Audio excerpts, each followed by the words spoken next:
নদীমাতৃক বাংলাদেশে জালের মতো ছড়িয়ে আছে সেই প্রবাহ। স্যাটেলাইট থেকে দেখলে তার রূপ এমনই। বরিশালের কীর্তনখোলা, আড়িয়ালখা ও কালাবদন নদীর এই মোহনায় যারা বাস করেন, কেমন আছেন তারা? আমরা ভাঙ্গুল্লা আমাকে এলাকায় ভাঙে, প্রত্যেক দিনে ভাঙে। বাঁধের অভাবে এ জনপদের বিস্তীর্ণ ফসলি জমি, বসতভিটা ও দীর্ঘ বনাঞ্চল বিলীন হচ্ছে। প্রতিনিয়ত নদীগর্ভে হারিয়ে যাচ্ছে ওয়ালটন ফ্রিজ কিনে অনেকের মতো আপনিও হয়ে যেতে পারেন মিলেনিয়াল। সেরা পণ্যের সেরা অফার। উপজেলার ৮,০০০ রাজাপুর ও ইছাগুড়া এলাকার অসংখ্য মানুষের ঠিকানা।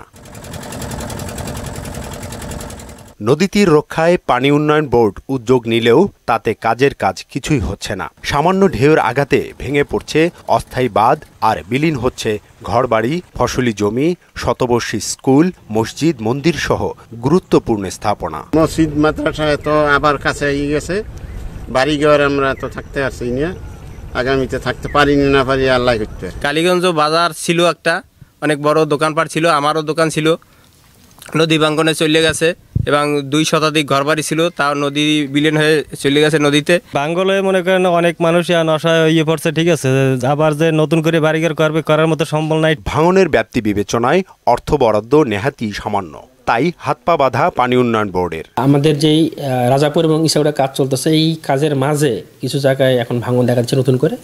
এই ভাঙনে আমরা উপরমহলকে আমরা জানাইছি, যদি আমরা এখানে বরাদ্দ পাই তাহলে সেটা আমরা কাজ করে দেব। ৮,০০০ রাজাপুর ও ইছাগুড়া এলাকাকে নদী ভাঙনের কবল থেকে বাঁচাতে সরকারের শীর্ষ মহলের প্রতি আহ্বান জানিয়েছেন ভুক্তভোগীরা।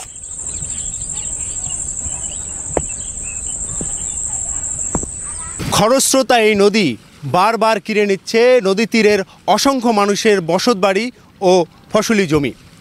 আবারও মাথা গোঁজার ঠাঁই পেতে নদী তীরেই তারা বসতি গড়ছে কোনোভাবে। নদী রক্ষার জন্য যদি সঠিক ব্যবস্থা না নেওয়া হয় তাহলে এই অসহায় মানুষগুলো যাবে কোথায়? ওবায়দুল হক মারুফ, মোহনা সংবাদ, বরিশাল, শায়েস্তাবাদ।